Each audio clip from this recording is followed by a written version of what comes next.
ಪ್ರಿಯ ನಿರೀಕ್ಷಕರೇ, ನಮಸ್ಕಾರ. ಬೀರ್ಬಲ್ನ ವಿಶೇಷ ಕಾರ್ಯಕ್ರಮಕ್ಕೆ ಆತ್ಮೀಯವಾದ ಸ್ವಾಗತ. ವೀಕ್ಷಕರೇ, ಮಜಾ ಹೇಗಿದೆ ನೋಡಿ. ನನ್ನ ಮೈಕನ್ನೇ ಇವ್ರು ಕಿತ್ಕೊಳ್ತಾ ಇದ್ದಾರೆ. ನನಗೆ ಮಾತಾಡೋದಕ್ಕೆ ಅವಕಾಶವೇ ಕೊಡ್ತಾ ಇಲ್ಲ ಅಂತಿದ್ದ ಮಹಾಶಯ, ತೊಡೆ ತಟ್ಟಿ ಚರ್ಚೆಗೆ ಬನ್ನಿ ಅಂತ ಕರಿತಿದ್ದ ಶೂರ. ಆದರೆ ಎದುರಾಳಿಗಳು ಮಾತಾಡೋದಕ್ಕೆ ಶುರು ಮಾಡಿದ್ದೇ ತಡ ಅಣ್ಣ ಎಸ್ಕೇಪು. ಉತ್ತರ ಕುಮಾರನ ಕತೆ ನೆನಪಾಗುತ್ತೆ ರಾಹುಲ್ ಗಾಂಧಿ ಅವರನ್ನು ನೋಡಿದಾಗಲೆಲ್ಲ. ಒಂದೇ ಒಂದು ಸಮಸ್ಯೆಯನ್ನು ಈ ಮನುಷ್ಯ ಧೈರ್ಯವಾಗಿ ಎದುರಿಸಿದ್ದನ್ನು ನೋಡಿದ್ದೀರಾ? ಬರೀ ಓಡಿದ್ದೇ ಜಾಸ್ತಿ. ನವೆಂಬರ್ 21ನೇ ತಾರೀಕು ನ್ಯಾಷನಲ್ ಹೆರಾಲ್ಡ್ ಪ್ರಕರಣದ ಚಾರ್ಜ್ ಶೀಟ್ ಕುರಿತು ನ್ಯಾಯಾಲಯದಲ್ಲಿ ವಿಚಾರಣೆ ನಡೀಬೇಕಿತ್ತು. ಆದರೆ ಈ ವಿಚಾರಣೆಗೆ 2 ದಿನ ಇರಬೇಕಾದ್ರೇ ಮೇಡಮ್ ಸೋನಿಯಾ ಗಾಂಧಿ ಹಾಗೂ ಅವರ ಮಗಳು ಪ್ರಿಯಾಂಕಾ ವಾದ್ರಾ ಮತ್ತು ಅಳಿಯ ರಾಬರ್ಟ್ ವಾದ್ರಾ ಇದ್ದಕ್ಕಿದ್ದಂತೆ ದುಬೈಗೆ ಹೋಗಿದ್ದಾರೆ ಅನ್ನೋ ಸುದ್ದಿ ಬರುತ್ತೆ. ಇತ್ತ ನವೆಂಬರ್ 29ನೇ ತಾರೀಕು ನಡಿಬೇಕಿದ್ದಂತಹ ವಿಚಾರಣೆ ಡಿಸೆಂಬರ್ 16ಕ್ಕೆ ಮುಂದೋಗುತ್ತೆ. ಈ ವಿಷಯ ಗೊತ್ತಾಗ್ತಿದ್ದಾಗೆ ಗಾಂಧಿ ಕುಟುಂಬ ದುಬೈನಿಂದ ವಾಪಸ್ ಬಂದುಬಿಡುತ್ತೆ. ಈಗ ಡಿಸೆಂಬರ್ 12ನೇ ತಾರೀಕಿಗೆ ರಾಯ್ಬರೇಲಿಯ MP MLA ನ್ಯಾಯಾಲಯದಲ್ಲಿ ರಾಹುಲ್ ಗಾಂಧಿಯವರ ಪೌರತ್ವಕ್ಕೆ ಸಂಬಂಧಿಸಿದಾಗೆ ಪ್ರಕರಣದ ಪ್ರಮುಖ ವಿಚಾರಣೆ ನಡೀಬೇಕಿದೆ.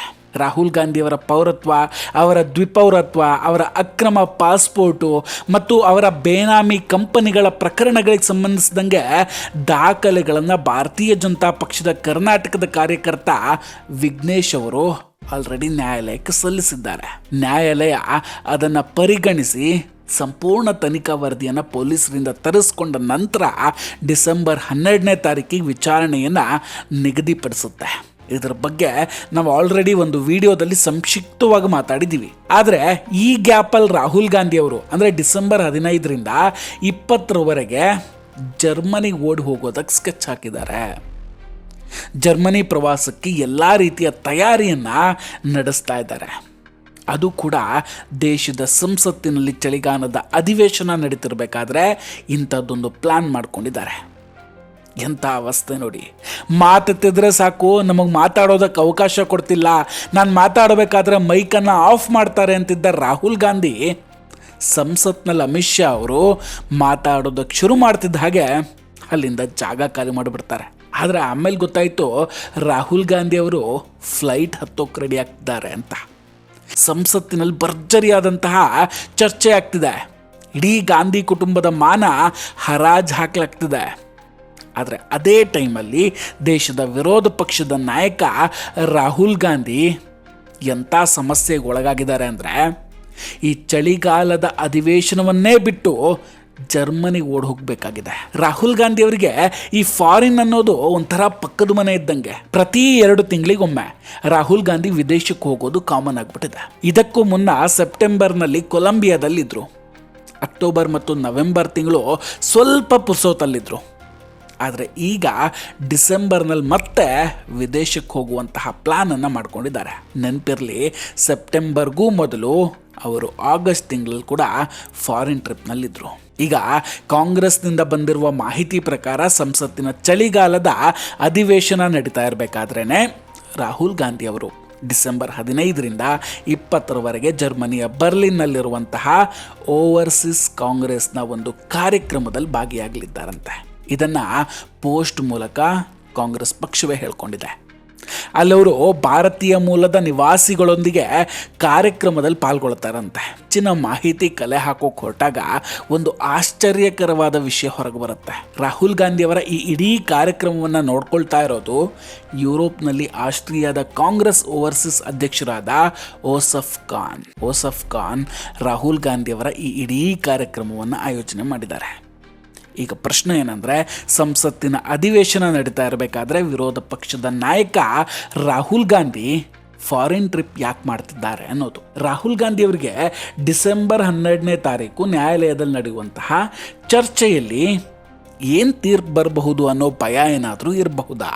ನ್ಯಾಯಾಲಯ ಅವರ ವಿರುದ್ಧ ವಾರೆಂಟ್ ಕೂಡ ಹೊರಡಿಸಬಹುದು ಅನ್ನೋ ಆತಂಕ ಏನಾದರೂ ಇದೆಯಾ? ನೋಡಿ, ಡಿಸೆಂಬರ್ 5ನೇ ತಾರೀಕು ರಾಯ್ಬರೇಲಿ MP MLA ನ್ಯಾಯಾಲಯದಲ್ಲಿ ರಾಹುಲ್ ಗಾಂಧಿಯವರ ಪೌರತ್ವವನ್ನು ಪ್ರಶ್ನಿಸಿದಂತಹ ಅರ್ಜಿದಾರರಾದ ವಿಘ್ನೇಶ್ ಅವರಿಗೆ 100ಕ್ಕೂ ಹೆಚ್ಚು ಕಾಂಗ್ರೆಸ್ ವಕೀಲರು ವಿರೋಧ ವ್ಯಕ್ತಪಡಿಸ್ತಾರೆ. ನ್ಯಾಯಾಲಯದ ಒಳಗೆ ತುಂಬ ಗೊಂದಲ ಸೃಷ್ಟಿಯಾಗುತ್ತೆ. ಸೊ ಇದರಿಂದ 5ನೇ ತಾರೀಕಿನ ವಿಚಾರಣೆಯನ್ನು ಡಿಸೆಂಬರ್ 12ಕ್ಕೆ ಮುಂದೂಡಲಾಯಿತು. ಸೊ ಈ ವಿಚಾರಣೆಯ ಕಾರಣಕ್ಕೇನೆ ರಾಹುಲ್ ಗಾಂಧಿ ಅವರು ವಿದೇಶಕ್ಕೆ ಹೋಗುವಂತಹ ಸಿದ್ಧತೆಯನ್ನು ಮಾಡಿಕೊಂಡಿದ್ದಾರೆ. ಇದರ ಜೊತೆಗೆ ಡಿಸೆಂಬರ್ 16ನೇ ತಾರೀಕು ನ್ಯಾಷನಲ್ ಹೆರಾಲ್ಡ್ ಪ್ರಕರಣಕ್ಕೆ ಸಂಬಂಧಿಸಿದ ಚಾರ್ಜ್ ಶೀಟ್ ಮೇಲೆ ನ್ಯಾಯಾಲಯದಲ್ಲಿ ವಿಚಾರಣೆ ನಡೀಬೇಕಿದೆ. ಆ ದಿನವೂ ಕೂಡ ನ್ಯಾಯಾಲಯ ರಾಹುಲ್ ಗಾಂಧಿ ವಿರುದ್ಧ ಯಾವುದೇ ದೊಡ್ಡ ತೀರ್ಪು ಅಥವಾ ಆದೇಶವನ್ನು ನೀಡಬಹುದಾಗಿದೆ. ಈ ಎಲ್ಲ ದಿನಾಂಕಗಳನ್ನು ಗಮನದಲ್ಲಿಟ್ಟುಕೊಂಡು ವಿರೋಧ ಪಕ್ಷದ ನಾಯಕ ರಾಹುಲ್ ಗಾಂಧಿಗೆ ಆದಷ್ಟು ಬೇಗ ಭಾರತದಿಂದ ಹೊರ ಹೋಗುವಂತೆ ಸಲಹೆ ಕೊಟ್ಟಿರಬಹುದು ಅವರ ವಕೀಲರು.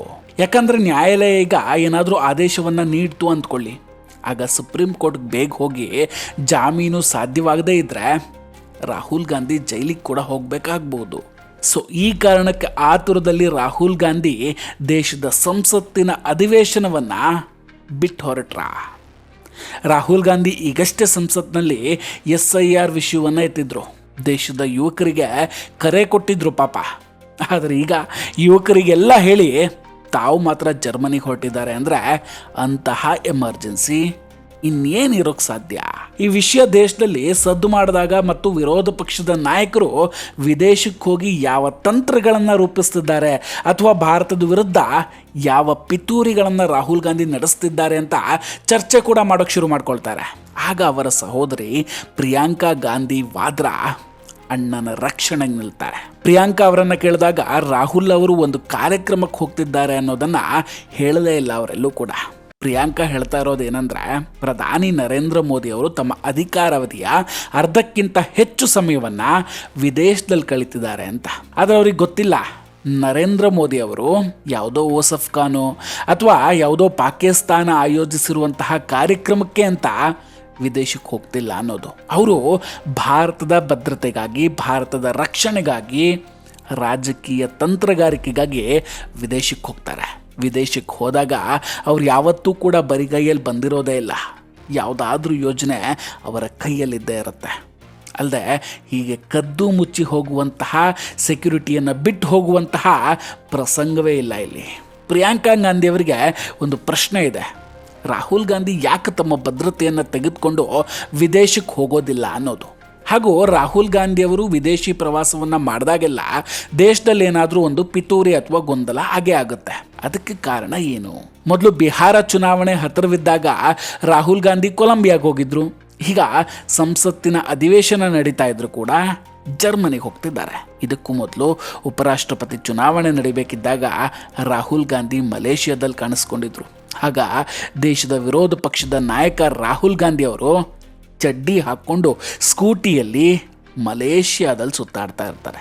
ಆ ದಿನ ಮಲೇಷಿಯಾದ ಲಂಕಾವಿ ಬೀಚ್ನಲ್ಲಿ ಭಾರತದಿಂದ ಪರಾರಿಯಾದಂತಹ ಜಾಕೀರ್ ನಾಯಕ್ ಮತ್ತು ಸೋರೋಸ್ನ ಮಗ ಅಲೆಕ್ಸಾಂಡರ್ ಸೋರೋಸ್ ಕೂಡ ಇದ್ರು. CRPFನ DGP ಅವರು ಕಾಂಗ್ರೆಸ್ ಅಧ್ಯಕ್ಷರಾದ ಮಲ್ಲಿಕಾರ್ಜುನ್ ಖರ್ಗೆ ಮತ್ತು ಗೃಹ ಸಚಿವಾಲಯಕ್ಕೆ ಪತ್ರವನ್ನು ಕೂಡ ಬರೆದಿದ್ದಾರೆ. ರಾಹುಲ್ ಗಾಂಧಿ ಅವರು ತಮ್ಮ ವಿದೇಶಿ ಪ್ರವಾಸಗಳ ಬಗ್ಗೆ ನಮಗೆ ಯಾವುದೇ ರೀತಿಯ ಮಾಹಿತಿಯನ್ನು ಕೊಡ್ತಾ ಇಲ್ಲ ಅಂತ. ಸೊ ಅವರಿಗೆ ಭದ್ರತೆ ನೀಡೋಕೆ ಕಷ್ಟ ಆಗ್ತಿದೆ ಅಂತ. ಇನ್ನೂ ನಮಗೆ ಕಾಡ್ತಿರೋದು ಅದೇ ಪ್ರಶ್ನೆ, ರಾಹುಲ್ ಗಾಂಧಿ ಅವರು ಯಾಕೆ ತಮ್ಮ ಭದ್ರತಾ ಸಿಬ್ಬಂದಿಗಳನ್ನು ಬಿಟ್ಟು ಹೋಗ್ತಾರೆ ವಿದೇಶಕ್ಕೆ ಅನ್ನೋದು. ರಾಹುಲ್ ಗಾಂಧಿ ಅವರು ಭಾರತದಿಂದ ಹೊರಗೆ ಹೋದ ತಕ್ಷಣ ಅವರ ಭದ್ರತಾ ಪಡೆ ಇರೋದೇ ಇಲ್ಲ, ಯಾಕೆ? ಕೆಲವರು ಹೇಳ್ತಾರೆ ಹಾಗೆಲ್ಲ ರಾಹುಲ್ ಗಾಂಧಿ ಅವರಿಗೆ ಖಾಸಗಿ ಭದ್ರತೆ ಸಿಗುತ್ತೆ ಅಂತ. ಆದರೆ ಆ ಖಾಸಗಿ ಭದ್ರತೆಯನ್ನು ಯಾರು ಒದಗಿಸ್ತಾ ಇದ್ದಾರೆ ಅನ್ನೋದು ಇದುವರೆಗೆ ಗೊತ್ತಾಗ್ತಾ ಇಲ್ಲ. 2015ರಿಂದ 19ವರೆಗೆ ರಾಹುಲ್ ಗಾಂಧಿ ಅವರು 247 ವಿದೇಶಿ ಪ್ರವಾಸಗಳನ್ನು ಮಾಡಿದ್ದಾರೆ. ಇದರ ಸರಾಸರಿಯನ್ನು ತೆಗೆದರೆ ಪ್ರತಿ ವರ್ಷ 62 ಬಾರಿ ವಿದೇಶಕ್ಕೆ ಭೇಟಿಯನ್ನು ನೀಡಿದ್ದಾರೆ. ಪ್ರತಿ ತಿಂಗಳಿಗೆ 5 ಸಲ ಪ್ರವಾಸ ಮಾಡಿದ್ದಾರೆ.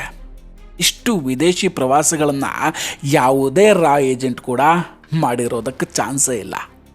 ರಾಹುಲ್ ಗಾಂಧಿಯವರ ಈ ವಿದೇಶಿ ಪ್ರವಾಸಗಳ ಹಿಂದೆ ಯಾವ ಸತ್ಯ ಇರ್ಬೋದು? ಹಾಗಾದರೆ ಕಾಂಗ್ರೆಸ್ ಇದಕ್ಕೆ ಉತ್ತರ ಕೊಡಬೇಕು.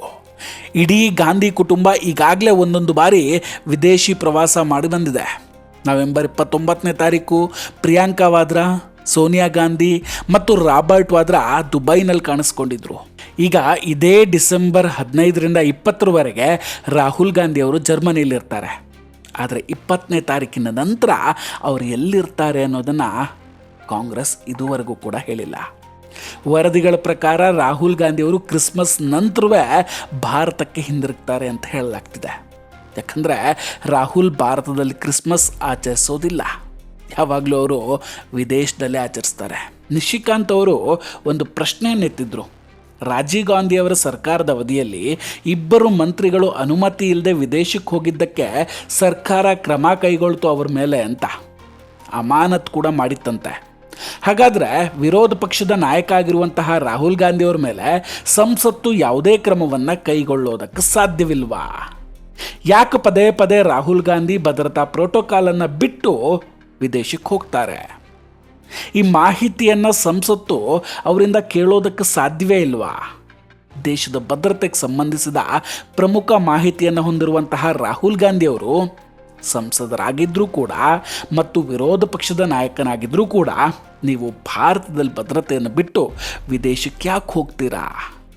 ಸರ್ಕಾರ ಮತ್ತು ಗೃಹ ಸಚಿವಾಲಯ ಈ ಪ್ರಶ್ನೆಯನ್ನು ಕೇಳಬೇಕಿದೆ. ಹಾಗೂ ರಾಹುಲ್ ಗಾಂಧಿಯವರ ವಿದೇಶಿ ಪ್ರವಾಸಗಳಲ್ಲಿ ಪಾರದರ್ಶಕತೆ ಯಾಕಿಲ್ಲ? ಈಗ 15ರಿಂದ 20ನೇ ತಾರೀಕಿನವರೆಗೆ ಜರ್ಮನಿಯಲ್ಲಿರ್ತೀವಿ ಅಂತ ಹೇಳ್ಕೊಂಡಿದ್ದಾರೆ. ಆದರೆ 20ರ ನಂತರ ಅವರು ಎಲ್ಲಿರ್ತಾರೆ?